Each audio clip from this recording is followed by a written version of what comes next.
Salutations fam, this is Dr. Arim from Haltessiagaming, and in today's video I've got a deck profile that I've been playing for a little bit. We've gone back to Blue Eyes. I've been playing the more in-engine variant, Jet Dragon Control.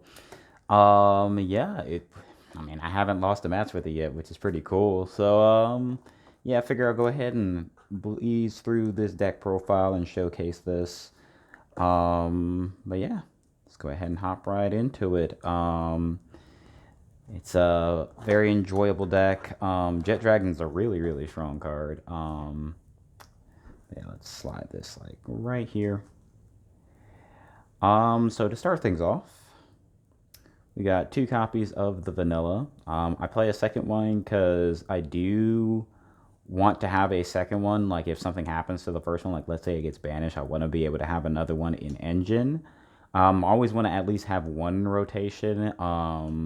But more than that, you don't really care that much, and you don't really want to draw this a bunch. And then I am playing not 1, not 2, but 3 copies of Blue Eyes Jet Dragon because I do want to see this card. I want to draw it. Being able to trigger it from hand is very powerful. This is a really good discard to have in rotation. Getting multiple of this in rotation is just so strong, and this is arguably how I win most of my games. This is definitely the best Blue Eyes monster.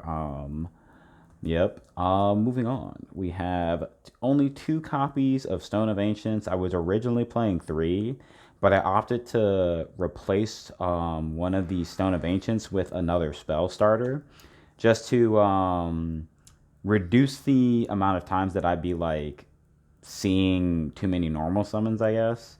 Well, you don't really play normal summons in this deck, but like the whole thing is like I wanted to be able to have like cards I could use in sequence. And we have the one Fallen Balbas to enable the Branded Fusion engine. And then we have 2 copies of Lord of the Heavenly Prison. Helps protect your back row and allows you to set anything from deck. And then the 1 copy of Dogmatica Ecclesia to enable the Nadir Servant draw engine. Speaking of Nadir Servant, we're playing 3 copies of Nadir Servant. This is just better Pot of Extravagance. The deck building philosophy is very similar, but Nadir generates more card advantage than Extract because with Extract you draw 2 and you go +1, whereas Nadir you also, you get more cards. So instead of going +1, you go +2, and you're guaranteed to get a trap off the interaction. So it's like, it's just better. And it's also way more versatile. And then 3 copies of Dragon Shrine on steroids, 3 copies of Branded Fusion. You're going to be sending, your stones. This is a 1-card Tyrant Dragon, a 1-card Jet Dragon. It's just really powerful. 1 copy of Dragon Ravine. This is just, another spell starter to help you get access to your engine, because that is one of the weaknesses of trap decks, is that like even if you stop your opponent, it doesn't matter if you can't play either. 1 copy of Dragon Shrine as a spell starter, and then the 1 copy of Fusion Deployment. Effectively, you'll be able to get engine really quickly and just like kind of shut them out of the game with your back row. Then we play 1 copy of Bingo Machine Go. This just, kind of ties the engine together. Being able to search True Light, being able to search the Blue Eyes monsters, whichever you need. 1 copy of Ultimate Fusion.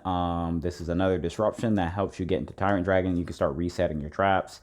And then onto the traps, we have 1 copy of Ultimate Creature of Destruction. I have never felt that I needed more than 1 copy of it. Yeah, and like typically I'll set this, use it once, and then like, if I reset it, using it the second time is usually close to the end of the game, but usually I don't ever need to use it more than once. Usually by that point, like the game's over. Triple copies of True Light.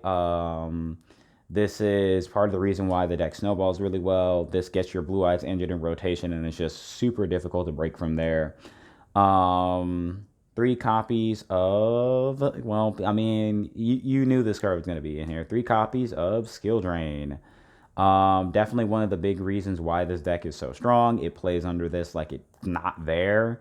And honestly, the one thing that I would say kind of surprised me is how strong this deck even without the Skill Drain. A lot of my games I didn't see Skill Drain, and I just won because Jet Dragon was snowballing them out of the game. Triple copies of Infinite Impermanence. This is the only hand trap that I play.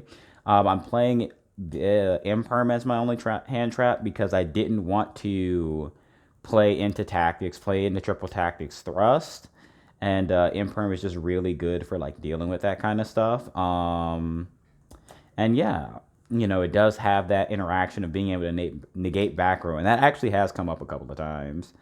And then I'm playing 2 copies of Dogmatic of Punishment. To search off of the Ecclesia, it's, you know, removal, it's spot removal, and it also helps get you in the engine because you can, you know, this can lead to fusion deployment, and then you get to summon Blue Eyes from deck. And then we are playing 3 copies of Judgment in the main. I mean, you want to be able to have the counter trap, and being able to reset this off of Tyrant Dragon is really, really strong. And the last 3 cards in the deck are 3 copies of Evenly Matched in the main. You know, sometimes you lose the die roll evenly. Really, really strong. I'm not gonna lie, like I see this card, like it's so strong because like you resolve evenly, then you set your back row, and they just can't get back into the game because of the nature of how like it snowballs them out of the game. But that's it for the main deck. It is 40 cards. Very, very consistent. Very, very solid lineup of back row interruptions. I definitely have been liking the deck, and like I said, like I haven't lost a match with the deck yet. Anyway, moving on to the extra deck, we play 1 copy of Blue Eyes Ultimate Dragon. You play this because of the Fist of the Unrivaled Tenyi that I'm playing in the side. I might end up cutting it because, I mean, it hasn't come up, but I know that as soon as I end up cutting it, I'm going to need to summon it or something like that. So yeah, 1 copy of Blue Eyes Ultimate Dragon, 1 copy of Blue Eyes Tyrant Dragon. This is what, you know, resets your traps and everything like that. And then we have the cards for the branded fusion engine. We have 1 Mirror Jade, 1 Lubellion, 1 Albion, and 1 Albilonatus. This gets you your fusion deployment to summon your Blue Eyes White Dragon. This just enables you to get Jet Dragon. You don't always go into Lubellion. You go into, so typically what you're going to do, you're going to Branded Fusion, go into Albion, and if you have something you want to discard, like let's say you drew one of the stones, then you'll go into Lubellion, pitch the stone, and go from there. But most of the time, you're just going to go Albion and just go straight into Mirror Jade. But if you do have a discard, go ahead and pitch that stone so you can get double Jet. And then we have the 1 copy of Entis. I've been thinking about cutting some stuff and bumping this up to 2. And I'm playing 2 copies of Garura. But yeah, the cards I've been considering is like 1, like bumping up the Entis up to 2, but also I want to play the Aggregator, Myriologic Aggregator. I've been considering that card as well. Onto links, we play 1 Almirage because, you know, Ibli is very strong. Being able to link it off is important. And also, you can, like, normal a stone and link it off for this. And then, you know, Almirage Tribute, and then you make it so the Jet Dragon can't be destroyed by card effects. 1 copy of Relinquish Anima. I might end up cutting this. It doesn't really come up. For the most part, it's just there in case you, like, draw a stone. You link it off, be able to take something. Probably can get rid of this. This could be Materiactor as well. That's one of the cards that can be cut. 1 copy of the BLS link. You don't go into this too much because Jet Dragon is just so ridiculously strong. But, you know, your monsters are all, you know, level 7 or higher, so because they're all level 8. So being able to go into that is very, very easy. And then we're playing 2 copies of the Tri-Brigade Link 5. This is just something that helps make punishment way better. You ditch this, and then you get to send Guru to draw. So yeah, 2 copies of that, and then we're playing 1 copy of Cyframe Lord Omega. This helps you continue to recycle everything after you've gone through most of it. And that is the 15 card extra deck. Onto the side, you already know what the first card is. We got Dino Wrestler Pankratops, best card in the side deck. Very, very strong card as well. 1 copy of Alpha, the Master of Beast. I only own 1 copy. And honestly, I haven't been disliking the 1. I haven't been disliking it. It's pretty strong. I could definitely see myself playing 3, but I don't know. 3 copies of Ghost Sister and Spooky Dogwood. It's just bootleg maxi. It makes sure that they don't kill you, and obviously in time it just becomes way stronger. But even outside of time, it's still pretty good because I like being able to put my opponent in a situation where they're not going to kill me. And in a deck like this, being able to have those extra turns can matter a lot, because like once you get going, it's really hard for decks to stop you. Then we play the one copy of Change Your Heart. I like being able to just, take my opponent's monsters. One copy of Feather Duster, for the back row matchups, being able to, just blow away all the back row. And then we got triple copies of Lightning Storm. Again, going second, sided in. And then we play 3 copies of Fists of the Unrivaled Tenyi. Yeah, it's either this or Champion's Vigilance, and I like this a bit better because it has the ability to float into Blue Eyes Ultimate. And then the last 2 cards on the side, I'm playing 2 copies of Dimensional Barrier. Being able to get Dimensional Barrier and just keep looping it is very, very strong. So yeah, that's going to be it for the deck profile. Like I said, I haven't lost a match with it yet, so I've been really liking the build.